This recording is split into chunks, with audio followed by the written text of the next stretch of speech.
الحمد لله رب العالمين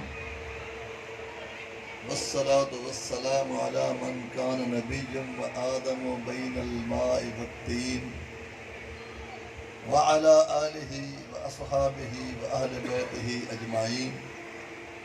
أما بعد فقد قال الله تبارك وتعالى في كلامه المجيد والفرقان الحميد: فأعوذ بالله من الشيطان الرجيم بسم الله الرحمن الرحيم. هو الذي أرسل رسوله بالهدى ودين الحق ليظهره على الدين كله وكفى بالله شهيدا. محمد رسول الله. قال الله تبارك وتعالى في مقام آخر: واذكروا الله كثيرا لعلكم تفلحون. آمنت بالله صدق الله مولانا العظيم وبلغنا رسوله النبي الكريم الأمين. إن الله وملائكته يصلون على النبي يا أيها الذين آمنوا صلوا علیہ وسلموا تسلیما. تمام ساتھی مل کے بڑی شوق اور ذوق کے ساتھ محبت کے ساتھ الصلاۃ والسلام علیکہ یا سیدی یا رسول اللہ، الصلاۃ والسلام علیکہ یا سیدی یا حبیبی یا حبیب اللہ، الصلاۃ والسلام علیکہ یا سیدی یا رحمت للعالمین وعلی آلک و اصحابک یا سیدی یا شفیع المذنبین. سکون قلب ملا، لذت حیات ملی، مل گیا در رسول، ساری کائنات ملی، منزل ملی، مراد ملی، مدعا ملا، جب مل گئے حضور سمجھو خدا ملا. خدا کا نظارہ ہے دیدار احمد، محمد ہے مظہر خدا بن کے آئے. محمد محمد پکیندے گزر گئی، محمد محمد پکیندے گزر گئی، احد نال احمد ملیندے گزر گئی. خدا کو ڈٹھو سے محمد دے اولے، خدا کو ڈٹھو سے محمد دے اولے، محمد کو دے دے دکھیندے گزر گئی. کہیں کچھ پکایا کہیں کچھ اساڑی، محمد محمد پکیندے گزر گئی. نہایتی واجب القدر، واجب الاحترام، معزز و مکرم و محترم علماء کرام، مشائخ اعظام، قابل قدر معزز سامعین، حاضرین، ناظرین، السلام علیکم ورحمۃ اللہ وبرکاتہ. معزز سامعین، جس طرح کہ آپ حضرات کو معلوم ہے کہ آج کی یہ محفل پیارے محبوب کے میلاد پاک کی محفل ہے، اور اس محفل کا اہتمام بانی محفل جنہوں نے اہتمام کیا ہے حاجی بشیر صاحب، اللہ تعالیٰ ان کے گھر بار کو استعمال جان برکت عطا فرمائے، اور اللہ تعالیٰ ہر ایک کو توفیق عطا فرمائے ایسی محفلیں سجانے کی. محبوب کی محفل سجانا یہ کوئی چھوٹی سی بات نہیں، کیونکہ محبوب کی محفل کو محبوب سجاتے ہیں. آتے ہیں وہی جن کو سرکار بلاتے ہیں. وہ لوگ خدا شاہد قسمت کے سکندر ہیں جو سرور عالم کا میلاد مناتے ہیں. تو یہ بہت بڑی خوشی کی بات ہے، اور اللہ تعالیٰ ان کے بیٹے کو جو مرحوم دنیا سے رخصت ہو گئی سالانہ پروگرام کرتے ہیں، اس سے محفل کے سب کے اللہ تعالیٰ ان کے بیٹے کو درجات بلند فرمائے، اللہ تعالیٰ ان کی خاص قرب خاص میں جگہ عطا فرمائے. کیونکہ یہ پیارے محبوب کے صدقے ہی ہماری بخشش ہے، شفاعت ہے.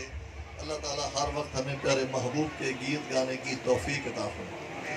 محبوب کی محفل سجانا، محبوب کے گیت گانا یہ اللہ پاک کی سنت ہے، اور بلکہ محفل سجانا، محفل میلاد بھی اللہ پاک کی سنت ہے. وہ کیسے کہ سب سے پہلے محفل میلاد اللہ پاک نے خود سجائی ہے. فرق یہ ہے کہ ہم دنیا میں سجا رہے ہیں، اس نے عالم ارواح میں سجائی ہے، اور قرآن شاہد ہے. محفل میلاد منانا یہ اللہ پاک کی سنت ہے. دعا ہے کہ اللہ تعالی ہم سب کو یہ توفیق عطا فرمائے. میرے معزز سامعین، غور طلب بات یہ ہے کہ 1497 سال ہو چکے ہیں پیارے محبوب کی آمد کو. 1497 سال.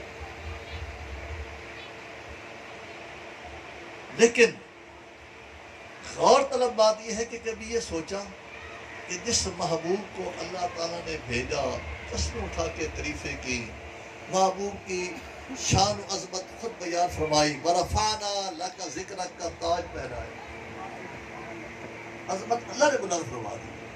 وَرَفَعْنَا لَكَ ذِكْرَكَ، اللہ تعالیٰ عظمت بلند فرما رہا ہے، محبوب ہم نے آپ کا ذکر بلند فرما دیا۔ تو ہم تو صرف سنت ادا کرتے ہیں یا اپنا نام لکھواتے ہیں۔ جس محبوب پہ قرآن پاک نازل فرمایا، اور قرآن پاک سارا محبوب کی ثنا خوانی ہے، محبوب کے گیت گائے جا رہے ہیں، تو اللہ تعالیٰ نے اس محبوب کو بھیجا کس لیے؟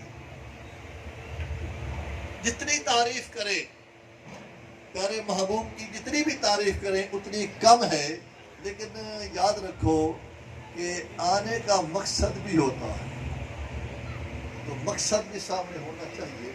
تو جب ہم مقصد کو سامنے رکھیں گے کہ مقصد میلاد کیا ہے، تو پھر قرآن پاک ہمارے اوپر اور انداز سے کھلے گا، ہر سوال کا جواب آئے گا کہ اللہ تعالیٰ نے محبوب کو کس مقصد کے لیے بھیجا ہے، کس شان کے ساتھ بھیجا ہے، کس مقام کے ساتھ بھیجا ہے۔ تو یہ ساری چیزیں قرآن کے ذریعے ہمارے اوپر کھل جائیں گی۔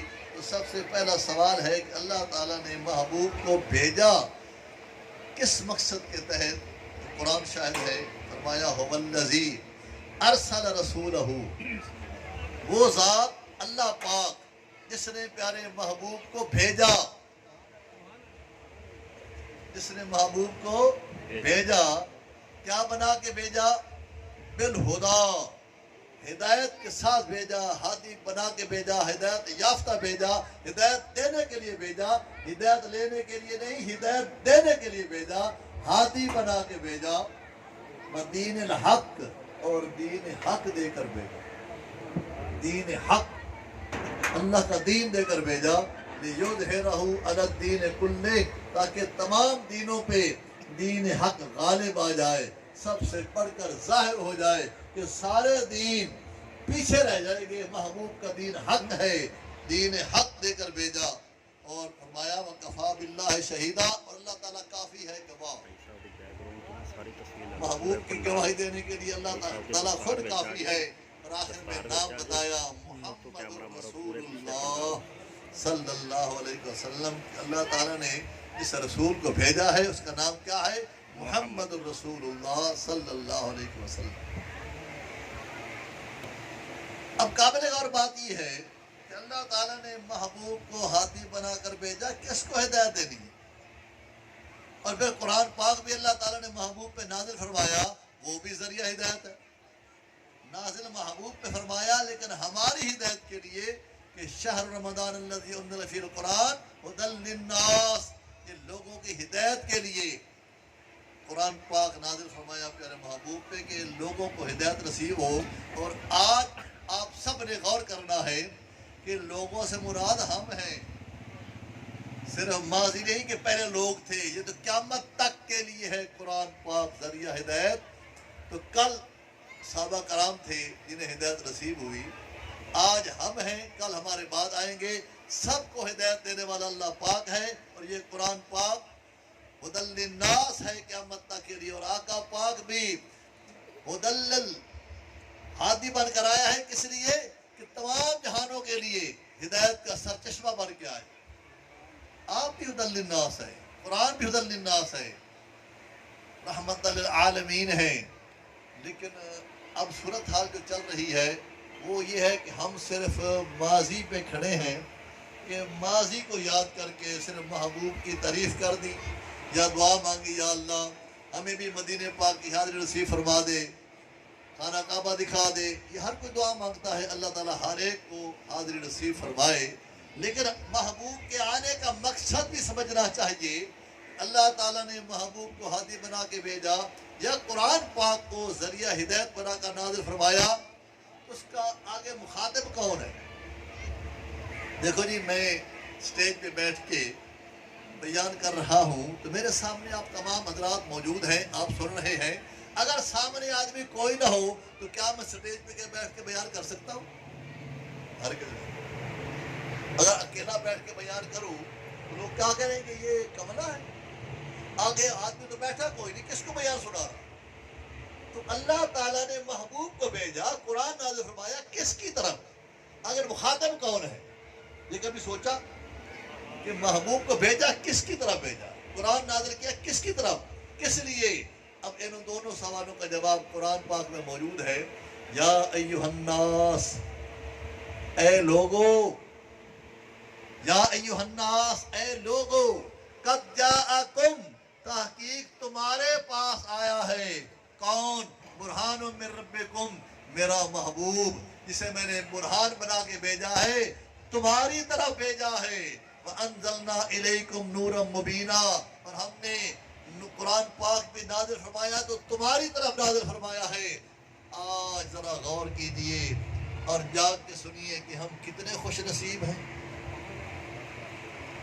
کتنے خوش نصیب ہیں ہم کہ ہمارے لیے اللہ تعالیٰ نے محبوب کو ہادی بنا کے بھیجا، اور ہمارے لیے اللہ تعالیٰ نے قرآن پاک کو ذریعہ ہدایت بنا کر بھیجا، اور شومیہ قسمت کہ ہم سوئے ہوئے ہیں، ہم سمجھنے کو تیار نہیں، ہماری آنکھیں نہیں کھلتی، ہم اور طرف چلے جاتے ہیں، ہمارا ذہن اور طرف جاتا ہے، ہم ثواب و عذاب کے چکر میں تو ہیں، لیکن اللہ تعالیٰ نے تو ہماری ہدایت کا بندوبست کیا کہ انسان کامیاب ہو جائے، کوئی دنیا سے ناکام نہ جائے، سب کامیاب ہو کر جائیں۔ اور کامیاب کب ہوں گے؟ جنہیں ہدایت نصیب ہو جائے گی۔ وہ کیسے؟ آپ تمام رات غور کیجیے، اللہ تعالیٰ کے فضل و کرم سے 5 وقت کی نماز ہمارے اوپر فرض ہے، 5 وقت کی نماز ہمارے اوپر فرض ہے۔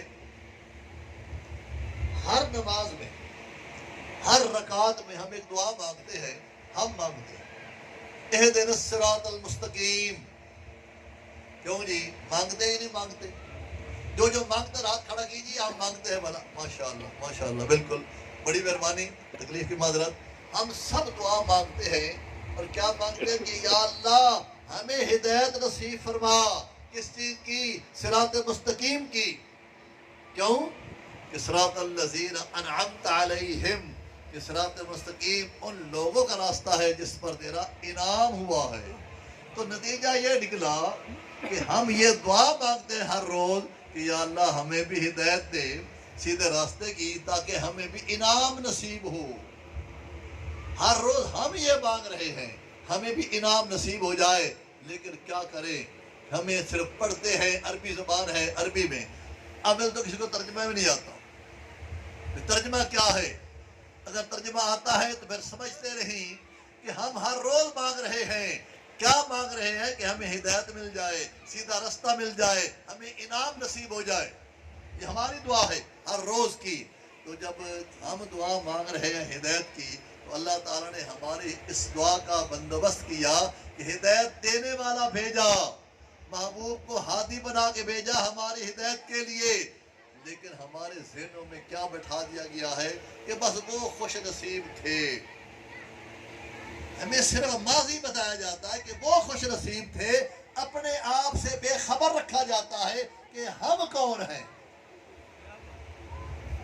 کوئی بتانے والا نہیں کہ ہم کون ہیں، یہی بتایا جاتا ہے۔ گندا قطرہ ہے، افسوس جو اشرف المخلوقات ہو اسے گندا قطرہ کہہ کے کتنی توہین کی جا رہی ہے، کتنی بے عزتی کی جا رہی ہے۔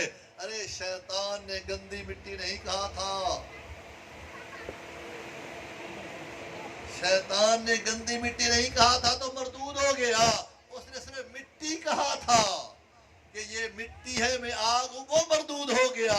تو جو گندا قطرہ کہے گا وہ اس سے بھی آگے جائے گا۔ خبردار ہو جاؤ کہ مت کہنا گندا قطرہ۔ ہاں، نطفے کی پیداوار ضرور ہے، یہ تو ضرور ہے کہ باب آدم کو مٹی سے بنایا گیا، ہمیں نطفے سے بنایا گیا، اس میں کون سا ڈاؤٹ ہے؟ وہ بھی باڈی بنائی گئی، یہ بھی باڈی بنائی گئی، اس کے اندر بھی اپنی روح داخل کی، اس کے اندر بھی اپنی روح داخل کی۔ اگر اسے عزت والا بنایا گیا، سجدہ کرایا گیا، تو کیا یہ انسان کم ہے؟ وَلَقَدْ كَرَّمْنَا بَنِي آدم۔ کبھی سوچا؟ تو پھر اللہ والے جنہوں نے انسان کو پڑھا،